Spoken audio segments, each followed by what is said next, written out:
Snake wine.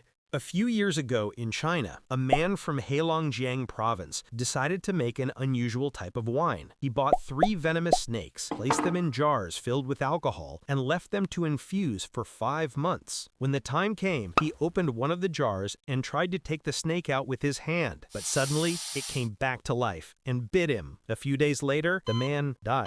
This type of wine really exists and is called snake wine. It is an ancient Asian drink that has been made for over 3,000 years. The wine is prepared by placing a live or freshly killed snake into rice alcohol. It is believed that the alcohol draws out the snake's life energy, while the venom becomes harmless due to the ethanol, which destroys toxic proteins. Although ethanol does destroy the structure of many proteins, the venom of some snakes can remain active and cause numbness, convulsions, and, in severe cases, paralysis and death. There are 2 main methods of preparation. The first, the snake is simply left to infuse in alcohol for several months. The second, far more extreme, involves squeezing the snake's fresh blood or bile directly into a glass of rice wine and drinking it immediately. In Chinese philosophy, according to traditional beliefs, when a person drinks snake wine, part of the snake's energy is transferred to them, giving vitality and longevity. Today, such drinks are seen as part of tradition rather than medicine. In China, Vietnam, and across Southeast Asia, snake wine is considered a powerful medicine. In Taipei, there is even a market where it is served right on the street, sometimes with parts of the actual snake floating in the glass.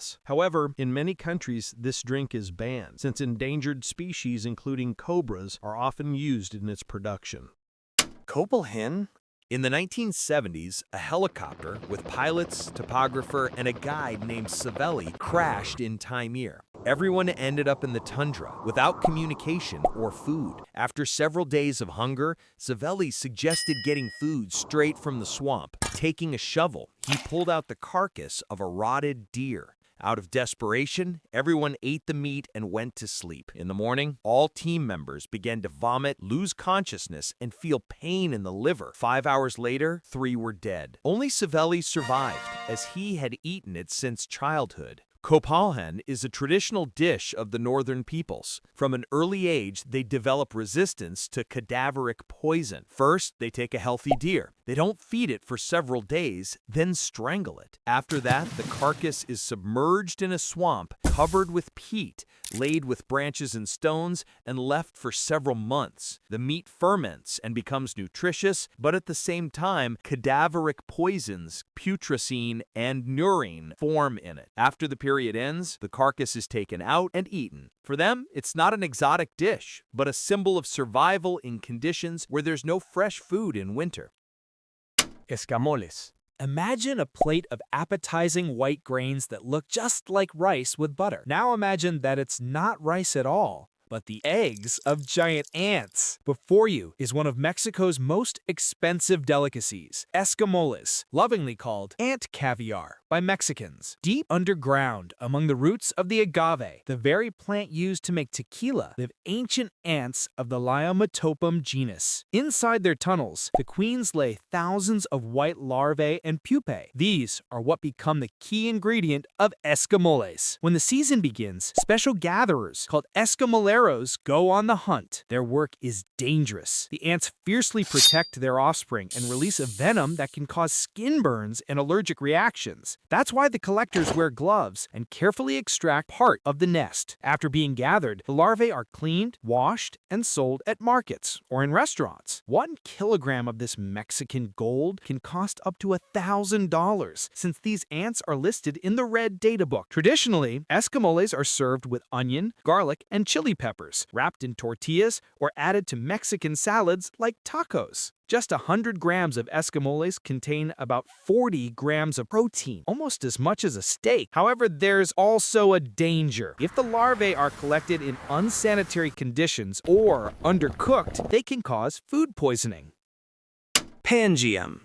In the tropical jungles of Indonesia grows a tree whose fruit is called pangium. At first glance, they look like ordinary large nuts, but inside hides a deadly poison. Raw seeds contain cyanide, the same poison used to kill spies in movies. Just a single bite is enough to cause severe poisoning and stop your breathing. And yet, people eat this nut. How? First, the seeds are boiled for hours, then buried in the ground or in ashes for several weeks. During this time, fermentation occurs, and the poison gradually breaks down. After drying, the nuts become safe and even tasty. They're used to make the famous Indonesian soup rawon. Its dark color comes precisely from the pangium. The Minahasa people of North Sulawesi also use the young leaves as vegetables. Once, this fruit was considered sacred, but today it is known as one of the most dangerous plants in the world. Casu marzu. In 2009, on the island of Sardinia, a man bought a rare cheese at the market, went home and ate it for dinner, and a few hours later ended up in the hospital. Doctors diagnosed severe food poisoning of unknown origin. A few days later, the man died. But what kind of product can actually cause death? Casu marzu, one of the most dangerous cheeses in the world. Casu marzu translates from Sardinian as rotten cheese, which already does not sound very appealing. So how is it made? First step, they take regular pecorino cheese and leave it in the open air. Second step, they wait until special cheese flies lay their eggs on it. Final step, when the cheese literally starts to move, it is considered ready to eat.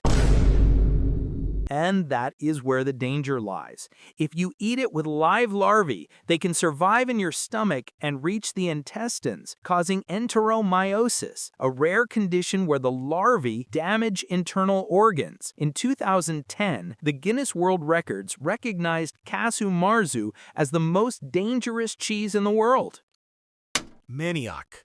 In the hot countries of South America grows a plant that has saved millions of people from hunger and at the same time is capable of killing. It's called manioc. Despite the plant's toxicity and the risk of poisoning, people still eat it in the form of tapioca, found in popular bubble tea drinks. Raw manioc roots contain cyanogenic glycosides, substances that turn into hydrocyanic acid inside the body. 50 milligrams of this poison may be enough to kill a large human or even a bear. In 2017, at a school in Uganda, more than 100 people died after poorly soaked manioc was used in the kitchen. And in Indonesia, entire villages suffered from chronic poisoning due to improperly processed roots. For manioc to be safe for consumption, it must be soaked in water for several days, then dried and fried. During these processes, the poison evaporates. Only then are products such as flour, chips, and of course, tapioca made from it. Manioc ranks second in yield after sugarcane. But since sugarcane cannot be eaten directly, South American countries prefer to grow manioc as a substitute for wheat.